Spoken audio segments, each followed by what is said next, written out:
15 minute वैसे ही बीत गया। चलिए गणेश जी का मंगलाचरण करते हैं।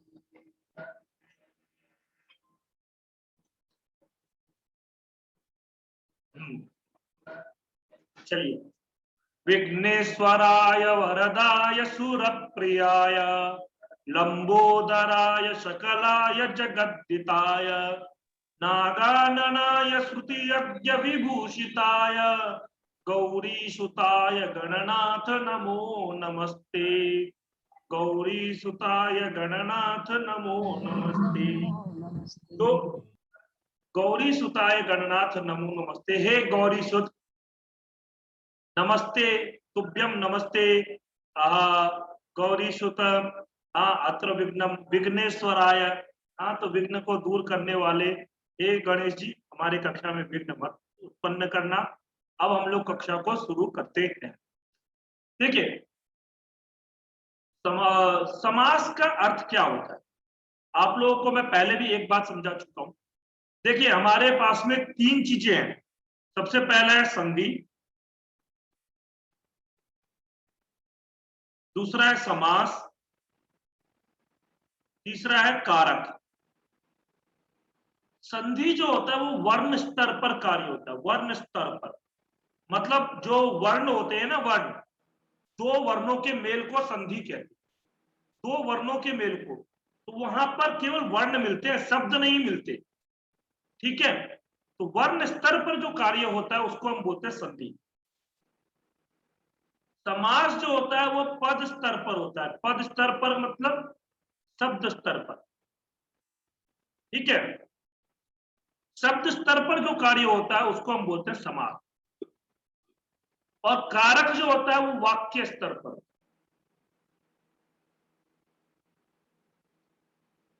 इस वाक्य में कौन सी विभक्ति होगी, तो वो पूरे वाक्य स्तर पर जो कार्य होता है वो हमारा कारक होता है। तो ये 3 चीजें हैं। वर्ण स्तर के कार्य होते हैं संधि, पद स्तर का कार्य होता है समास, और वाक्य स्तर का कार्य होता है आपका कारक। तो आज हम लोग समास पढ़ने वाले हैं। तो समास का मतलब क्या है? जैसे 2 वर्णों के मेल को संधि कहते हैं, वैसे ही 2 पदों के मेल को, या 3 पदों के मेल को, या 5 पदों के मेल को, या 10 पदों के मेल को, या 50 पदों के मेल को, कितने भी पद इसमें मिल सकते।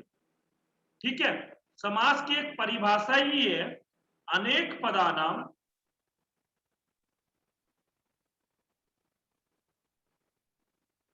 अनेक पदानाम एक पदी भवनम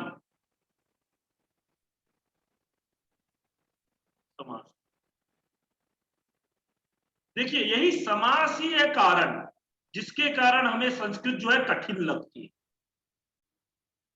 समास ही है कारण जिसके कारण कठिन जो है सरल भी लगती है। समास कारण है जिसके कारण कठिन से कठिन बना सकते हैं और सरल से सरल बना सकते हैं। ठीक है, ये चीज है। जैसे अब आप देखोगे 10 कुमार चरित दंडी का ले लो, उसमें इतने बड़े बड़े शब्द हैं। हाँ, वो आपका जैसे तत्र वीर भट्ट पटलोत्तर तुरंग कुंजर मकर भीषण सकल रिपुगन कटक जल निधि मथन मंदर आयमान समुद्र भुजदंड पुरंदर पुरांगन वन विहरन तरुण गणिका गण जेगी मानयाति मानया। इतना बड़ा पूरा एक शब्द है। अब वो एक शब्द कैसे बन गया? समास कर दिया। समास करने से हमारा एक पद बन जाता है। क्या करना है समास में? पता है, बहुत से लोग, जैसे अभी मेरे पास में एक कार्य आया हुआ है, अनुवाद करना है, मतलब पीएचडी की थीसिस है, उसका अनुवाद करना है। अब जहां पर मुझे समझ में नहीं आता, मैं क्या करता हूं, सारे शब्दों को जोड़ करके एक समास बना देता हूं, लास्ट वाले में विभक्ति लगा देता हूं, बात खत्म। समास करने का सरल सा उपाय है, मतलब समास करने से हमारा सरल भी हो जाता है। कैसे? मान लो किसी में कौन सी विभक्ति लगेगी, क्या होगा, कुछ पता नहीं है, सबको जोड़ दो। सबको जोड़ने के बाद में अंत में विभक्ति लगा दो, बात खत्म, हो गया समास हमारा। इससे हमारा सरल भी हो जाता है और इससे कठिन भी हो जाता है कि जब बड़े बड़े शब्द दिखते हैं तो पढ़ने में, अरे भैया इतना बड़ा शब्द, इसको पढ़ेंगे कैसे, इसी से लोग बहुत डर जाते हैं। बहुत से लोग इसीलिए संस्कृत से डरते हैं, इसमें इतने बड़े बड़े शब्द होते हैं, उच्चारण ही नहीं कर पाते। कुछ लोग तो अभी भी हैं, जैसे मैंने सुबह प्रातःकालीन कक्षा के अंदर में नैषधीय चरित्र, नैषधीय चरित्र नहीं, नल चंपू का पारायण किया था। सुबह सुबह शुरुआत में जब हम लोग 4 बजे की क्लास कर रहे थे सुबह की, तो उसमें नल चंपू हम लोग पारायण कर रहे थे। उसमें इतने बड़े बड़े गद्य आ रहे थे जो एक बार में पढ़े ही नहीं जा रहे थे। अब उसको क्या पढ़ेंगे, इतने बड़े बड़े शब्द दिख रहे थे। तो वो जो शब्द है वो समास के कारण होते, ठीक है। तो समास की परिभाषा हो गई एक पदानाम एक पदी, अनेक पदानाम एक पदी भवनम समास। अनेक पदों का एक पद होना समास। समसनम समासम। अगर शास्त्र वगैरह में देखेंगे तो वहां पर, शास्त्र मतलब व्याकरण की पुस्तकों में देखेंगे तो वहां पर लिखा होता है समय समसनम समास। समसनम समास का मतलब संक्षेपीकरणम समास। संक्षेपीकरणम, संक्षेप करना, वो होता है हमारा समास। अनेक पदस्य एक पदी भवनम समासा, वही है। इसने यहां पर लिखा है अनेक पदस्य और मैंने लिखा है अनेक पदानाम। मैंने षष्ठी विभक्ति बहुवचन का प्रयोग किया, इन्होंने एक वचन का प्रयोग किया। अनेक पदस्य एक पदी भवनम समासा इत्यर्थ, ये अर्थ। जैसे अब उदाहरण के लिए यह उमाया पति। अब देखिए उमाया में विभक्ति लगी है, ये एक पद हो गया। पति ही में विभक्ति लगी है, ये दो पद हो गया। तो दो पदों का एक पद जब बनाएंगे तो पहला पद हमेशा प्रातिपदिक हो जाएगा, प्रातिपदिक हो जाएगा। समास की ये विशेषता है। समास में क्या होता है, जो विभक्ति का लुक हो जाता है, लुक। हाँ, ये है ना लुक, मतलब लुक का मतलब हुआ था लोप, विभक्ति का लोप हो गया, ऐसा समझ लो। तो जो पहला वाला जो होता है ना, पहला पद या इसके पहले और भी जो भी पद होंगे वो सारे के सारे प्रातिपदिक होंगे।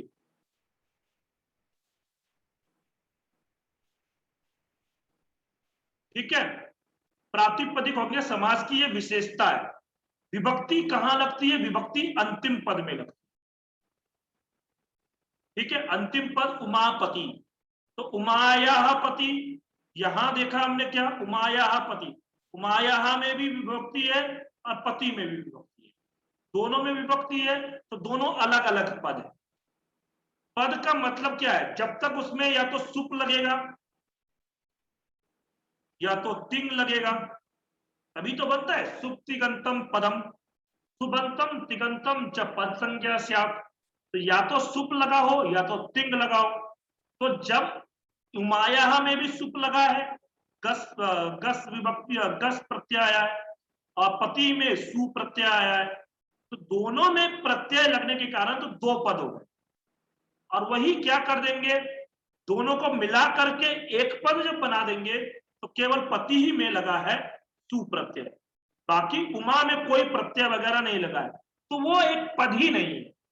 जब तक उसके अंदर में या तो सुप लगाओ या तो तिंग लगाओ। जैसे मैं एक बोलता हूं राम, संस्कृत में वैसे संबोधन वगैरह में हो जाता है, परंतु अगर राम ऐसे बोला मैंने तो राम एक पद नहीं है। जैसे राम गच्छति, राम गच्छति, अगर मैं ऐसा प्रयोग करूंगा तो ये गलत है, क्योंकि राम के अंदर में कोई ना कोई विभक्ति लगानी पड़ेगी, कोई ना कोई प्रत्यय लगाना पड़ेगा। या सुप लगाओ, सु औजस अम औजस ताभ्याम बीस गेभ्याम व्यस गसिभ्याम व्यस गस आम गियो सुप, ये प्रत्यय लगाओ। ठीक है, या ये वाले प्रत्यय लगेंगे तभी वो बनेगा। तो यहां पर सु प्रत्यय लगा करके रामः गच्छति बनाते हैं, तो वो एक पद है जब तक। इसीलिए व्याकरण का एक नियम भी है ना, अपदम ना प्रयुंजीत।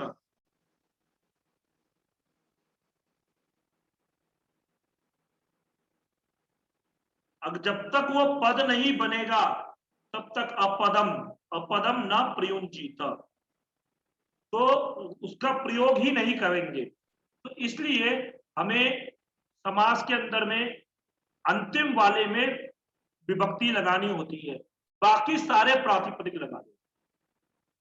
ठीक है, समझ में आ रहा है बात। जी सर। एक बार और बता दो। एक बार और बता दो। हाँ जी।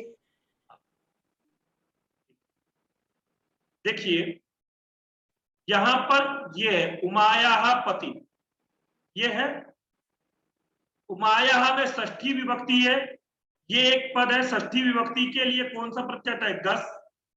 पति में प्रथमा विभक्ति है सु। अब इन दोनों में कोई ना कोई प्रत्यय लगा हुआ है, ये दोनों के दोनों एक एक पद है, तो दो पद हो गए। अब दो पद को मिला करके जब एक पद बनाएंगे, एक पद बनाएंगे तो फिर क्या हो जाएगा? अब ये दोनों मिलकर के एक पद बन गए। तो यहां पर इसमें क्या हो जाएगा? उमापति शब्द तो है, दो शब्द तो है, परंतु जो ये है उमापति ही जो है, इसमें उमा जो है वो प्रातिपदिक रहेगा। ठीक है, वो प्रातिपदिक रहेगा। अब पति ही के अंदर में प्रत्यय नहीं। ऐसे ही हमारा दो की जगह पर 3 ले लो, 4 ले लो, 5 ले लो, 6 ले लो, 7 ले लो, 20 ले लो, 50 ले लो, 100 ले लो, जितने भी शब्द जोड़ने हैं जोड़ते चलो। जैसे मैं एक उदाहरण बताता हूं, बीएसएसबी एग्जाम में, टीजीटी में याद रखना आप लोग, 2 से 3 या 4 या 5 तक भी 2 से 3 अनुवाद जरूर पूछे जाएंगे। आप छोटे छोटे अनुवाद जरूर पूछे जाएंगे, क्योंकि अभी क्या चल रहा है इनका पैटर्न, ये लोग अनुवाद पर दे रहे हैं ध्यान। पीजीटी में भी अनुवाद पूछा था, हमारे वाले पीजीटी में भी पूछा था, आपके वाले पीजीटी में भी पूछा था अनुवाद। क्यों संतोष जी, पूछा था अनुवाद? जी पूछा था जी। जी सर, जी सर।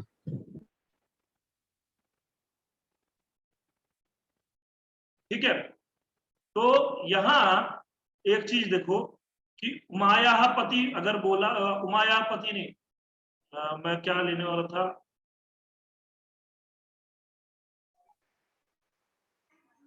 उमायाः पति में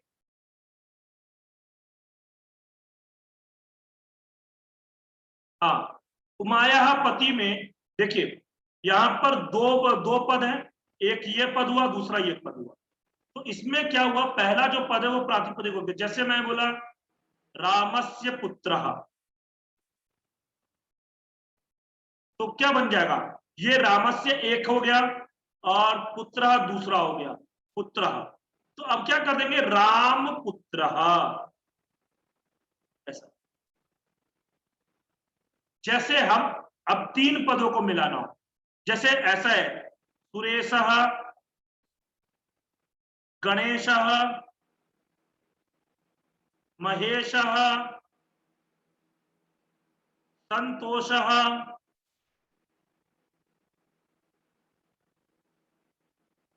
कृष्णदासश्च,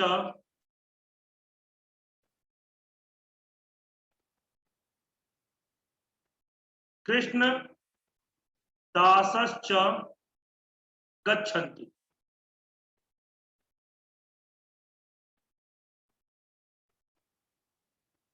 अब यहां देखिए, सुरेशा में एक अलग प्रत्यय लगाया, गणेशा में एक अलग प्रत्यय लगाया। अब ये क्या हुआ? सुरेश एक पद है, गणेश एक पद है, महेश एक पद है, संतोष। किसी का माइक ऑन है? साइलेंट कीजिए सर, आप कर दीजिए साइलेंट। हाँ कर दिया, कर दिया। कृष्ण दासश्च गच्छन्ति। अब यहां पर ये अलग अलग है। अब यही अगर मैं ऐसे लिख दूं, सुरेश, गणेश, महेश, संतोष, कृष्णदास, साहा, यहां पर बहुवचन हो जाएगा, कृष्णदासाः। ठीक है, कृष्णदासाः गच्छन्ति। अब ये यहां पर पूरा एक शब्द बन गया, ये इतना बड़ा एक शब्द बन गया। अब इसमें है भले ही 5 लोग, है तो 5 लोग, लेकिन वो बनेगा एक शब्द। आया बात समझ में? आ जाए सर, हरिओम। हाँ हाँ हाँ, सच्चिदानंद जी बोलिए। आ जाए सर क्लास में। आपके लिए ही तो मैंने मैसेज डाला है, आ जाइए, आज समाज पढ़ा रहा हूँ, ठीक इसीलिए ठीक ठीक ठीक सर। इसीलिए मैंने बोला कि सब लोग एक साथ जुड़ करके पढ़ लेंगे तो ज्यादा अच्छा हो जाएगा, टॉपिक एक जगह पर क्लियर हो जाएगा। ठीक सर, ठीक ठीक। लो यार फोन दे रहा। समझ में आया सबको? जी सर। तो ये ऐसा है कि ये एक पद बनाना है, इसी को हम बोलते हैं समास। यही समास की विलक्षणता है, विशिष्टता है। इसी के कारण जो हमारा, अब किसी को अगर इतना बड़ा शब्द देखेगा कोई, वो कहेगा सुरेश, गणेश, महेश, संतोष, कृष्ण दासा गच्छन्ति। अब इतना बड़ा शब्द है, इससे अच्छा एक एक अलग करके पढ़े तो ज्यादा अच्छे से समझ में आएगा। वो अपने ऊपर में है, ठीक है। सर हाँ हाँ बोलिए दिव्यकांति जी। सर मुझे ये पूछना था है जैसे समास और संधि भी तो यही होता है ना, संधि संधि में भी तो जुड़ते हैं। अभी यही बात मैंने समझाया था, शुरुआत में मैंने क्या बोला था, यहां पर एक शब्द जुड़े, पद जुड़े, परंतु संधि के अंदर में वर्ण मिलते हैं, वर्ण, वर्ण स्तर का कार्य है संधि। वो वर्ण का मतलब क्या है, अ, ई, ये दोनों मिलते हैं, शब्द नहीं मिलते। आया बात समझ? अच्छा, हाँ हाँ। यही चीज मैंने शुरुआत में समझाया था। वर्ण स्तर का कार्य जो है बहुत बार एग्जाम में पूछ लिया जाता है, क्या कि विद्यालय में संधि है या समास है। हाँ, सर मैं इंटरव्यू में पूछा जाता क्लास है। शुरू करके रोटी बनाने गई थी इसलिए। हाँ, नहीं, बहुत बार इंटरव्यू में पूछ लिया जाता है विद्यालय में संधि है या समास है। विद्यायः आलयः, विद्यालय समास भी हो सकता है, विद्या धन आलय संधि भी हो सकता है। परंतु क्या है, यदि ऐसे देखा जाए तो समास होगा, क्योंकि वहां पे पद स्तर पर विद्यायः आलयः, ठीक है। और क्या होता है समास के अंदर में, जब कभी भी हम पद का मिलन करते हैं तो संधि जो होती है वो नित्य होती है। अगर यहां पर तो जो 5 नाम मैंने लिखे थे उसमें क्या था, सारे व्यंजन से शुरुआत होने वाले थे, इसलिए संधि का प्रश्न नहीं था, ठीक है। परंतु अगर स्वर से होते हैं, जैसे अब मैंने लिखा विद्यायाः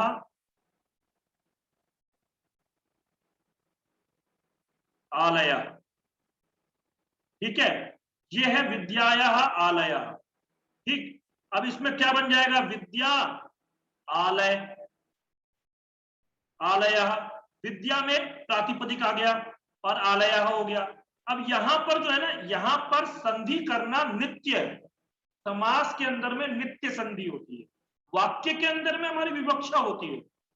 देखिए धातु के अंदर में, हाँ, धातु और उपसर्ग का जब प्रयोग करते हैं वहां पर धातु के बीच में जो धातु होती है समास होता है। इन सब जगहों पर संधि जो होती है वो नित्य होती है। नित्य मतलब करना हमारे लिए कंपलसरी है, अगर हम नहीं करेंगे तो हमारा ये गलत हो जाए, ठीक है। इसलिए यहां पर संधि करना जरूरी है। तो विद्या आलय, इसमें संधि कर दोगे तो विद्यालय,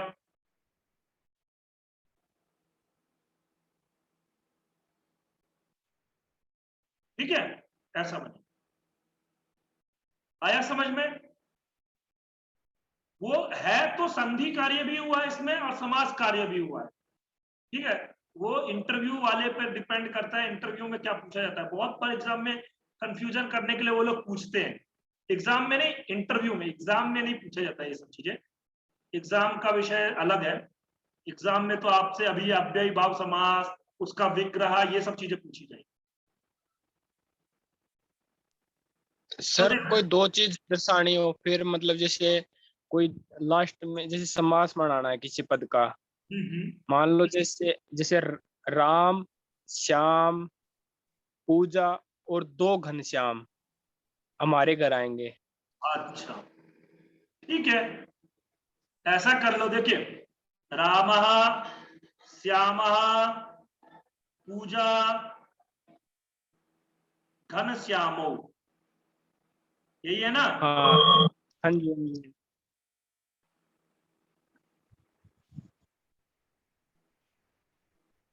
अब यहाँ पर समास करना है आपको। मान लो क्या हाँ जी। करोगे आप, राम में से राम का प्रातिपदिक बना दो राम, श्याम का प्रातिपदिक बना दो श्याम, पूजा का प्रातिपदिक बना दो पूजा। घनश्याम है, यहां पर द्विवचन है क्योंकि ये घनश्याम दो है, लेकिन जब यहां पर होगा तो ये बहुवचन में बन जाएगा घनश्यामा। बस यही मैं पूछना चाहता हूँ, जब इसको कोई तोड़ेगा तो वो ये थोड़ी देखेगा भी घनश्याम है कि गिनेगा। अगर मान लो जैसे अब आपने ये बना दिया नीचे, अब ऐसे बनाओ राम श्याम पूजा और घनश्याम, इसका समास बना के दिखाओ फिर। सर इसमें क्या घनश्याम का द्वित्व हो जाएगा? क्या दो बार लिखेंगे जब समास करेंगे तो? क्या क्या क्या क्या बोल रहे हो? सर मैं ये पूछ रही हूँ, जैसे इन्होंने बताया कि दो घनश्याम है, तो जब हम समास करेंगे तो लास्ट में तो बहुवचन बना देंगे, तो क्या दो बार घनश्याम लिख देंगे, राम श्याम पूजा घनश्याम घनश्यामा, ऐसे करना पड़ेगा? नहीं नहीं नहीं नहीं, वो एक शेष हो ये जाता है ना फिर। एक लेकिन सर फिर विग्रह करने में पता कैसे चलेगा हाँ, कि दो यही घनश्याम है? होता है, नहीं यही चीज तो होता है। बहुत बार हमारा विग्रह करने पर हमें इसमें पता ही नहीं लगेगा 2 घनश्याम है, हाँ, या 3 घनश्याम है या 5 घनश्याम है, वो पता नहीं लगेगा। ये चीज तो भी है। वही तो पूछना है सर, ये पूछना चाहता था मैं आपसे। अब मान लो इसमें 2 पूजा कर दिया हो तो भी हमारा एक, देखिए 2 पूजा भी अगर होती ना, तो अगर मान लो रामः श्यामः पूजय, पूजय पूजे होगा ना, पूजे पूजा पूजे पूजाहा, हाँ, तो पूजे घनश्याम हो, 2 पूजा है 2 घनश्याम है, तब भी हमारा समास तो यही ही बनेगा। ठीक है? नहीं हमारे यहाँ इनके पे बीच में कृष्णदास जी हैं, इस सब समस्याओं का समाधान कृष्णदास जी करते हैं। क्यों कृष्णदास जी, सही बोल रहा हूँ? समास तो यही बनेगा ना? हाँ जी, हाँ जी। हाँ, कृष्णदास जी हमारे बड़े दिनों बाद आए हैं आज। दिन में थोड़ा सा उनको समय नहीं रहता है, ऑफिस कार्य रहता है, आज सायंकालीन कक्षा में आए। चलिए, बहुत अच्छा लगा नहीं कृष्णदास जी, आप भी जुड़े। गुरुजी, हाँ हाँ बोलिए। अगर इनके बीच में ऐसे लगा जैसे राम श्याम पूजा प्यारे लाल जी, 2, सुनिए मेरी बात सुनिए, आगे बढ़ने दीजिए, हमारा ये एग्जाम में नहीं आने वाला है। ठीक है, राम श्याम पूजा ये एग्जाम में नहीं आने वाला है।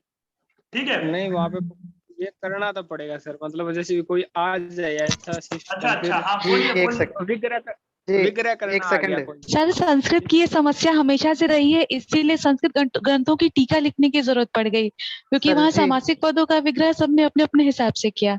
हाँ सही बिल्कुल बात है सर ना? जी, बिल्कुल। विग्रह, अब जैसे एक आप सेकंड। वो देखोगे, 1 मिनट, रामायण देखा होगा आपने, रामायण देखा होगा, रामायण के अंदर में रामचंद्र जी जब बोलते हैं रामेश्वरम में, वो नते ना शिवलिंग की स्थापना करते हैं, तो वहां पर वही बोलते हैं रामेश्वर की व्याख्या कीजिए। रामानंद सागर का ही मैंने भी देखा है, वो बोलती है, पार्वती जी बोलती है स्वामी रामेश्वर की व्याख्या कीजिए, तो वो बोलते हैं रामस्य ईश्वर रामेश्वर। वो बोलते हैं, फिर शिव जी बोलते हैं, देखिए पूरी व्याख्या ही बदल दी इन्होंने तो, रामः ईश्वरः यस्य सः रामेश्वर। तो जो विग्रह है वो तो बोलने वाले के ऊपर में है, वो किस तरीके का विग्रह कर सकता है। ठीक है? जी सर। चलो ठीक है सर, आगे जी, बढ़िए फिर। सर जी एक बात बोलूं? सर एक चीज मुझे पूछनी थी, आपने अभी बताया था कि संधियां कहाँ कहाँ पर नित्य होती हैं, इसका एक श्लोक है, वो एक बार दोबारा से बता दीजिए।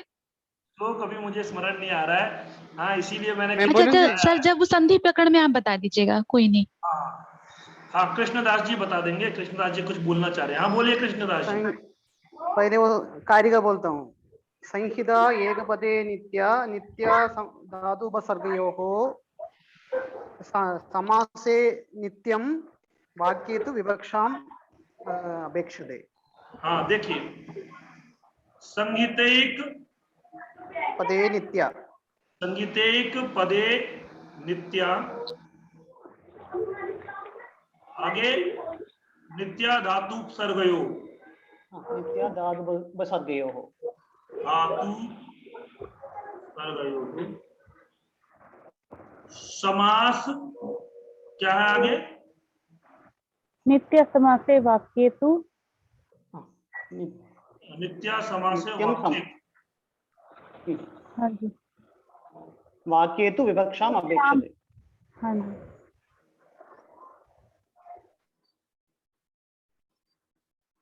क्या नाम उनका, प्यारीलाल,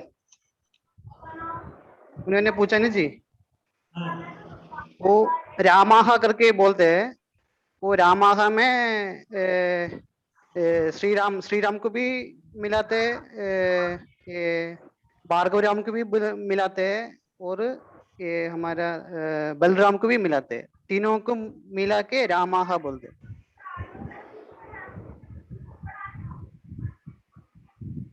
हाँ, अब जैसे इन्होंने एक बात बताई, रामाह बोल दिया।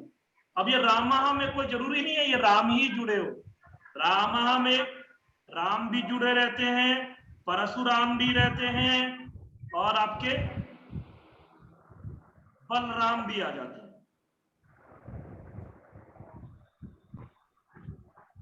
ठीक है, यदि समास करके एक शेष करके हमने रामहा बनाया तो इसका मतलब ये नहीं है कि वो रामचंद्र जी है, श्री रामचंद्र जी, तीन श्री रामचंद्र जी या पांच श्री रामचंद्र जी। राम, बलराम, परशुराम भी समास करके एक शेष हो सकता है। ठीक है, ये तो विग्रह करने पर है, अपना जैसा विग्रह करेंगे उस अनुसार अपना अर्थ निकाल सकते हैं। ठीक है जी सर। सर ये विवक्षाम अपेक्षते है ना? हाँ, विवक्षाम अपेक्षते। जी। चलिए 1 मिनट रह गया, आप लोगों को दोबारा ज्वाइन होना होगा।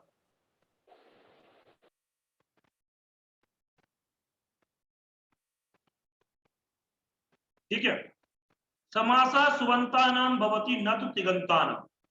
अब देखिए, समास जो होता है वो सुबंतों के बीच में होता है। सुबंत का मतलब क्या है? वो जस्ट वगैरह जो बताए थे, यानी कि शब्द रूप जिनके बनते हैं ना, उनके साथ में होता है, क्रियाओं के साथ में समास नहीं होता। ठीक है, तो ये बात याद रखना, समासा सुबंतयोः सुबंतानाम भवति न तो तिगंतानाम। समासा युगपद द्वयोः सुबंतयोः भवति।